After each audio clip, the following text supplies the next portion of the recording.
Valid and useful come exam theory. Damn it! Okay. What's good, people?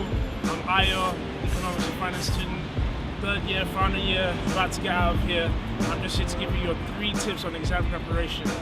Tip number 1 is, it's never too early to revise.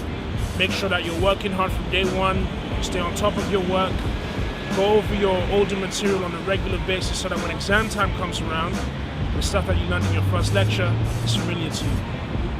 Tip number 2, practice.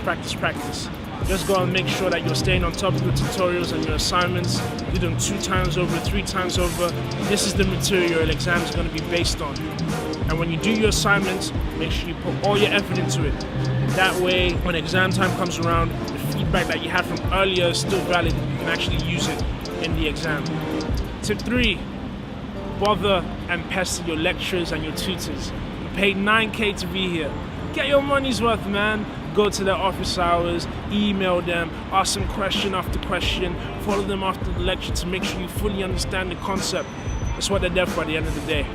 In conclusion, guys, number 1, it's never too early to revise. Get out working from day 1. Number 2, practice. It makes perfect. Number 3, bother your lecturers and your tutors. You paid 9K to be here. Come on. Hey, wherever you're viewing this, make sure you like, you leave a comment. If you're on YouTube, subscribe, and share this with someone who needs exam help, man. You all need it.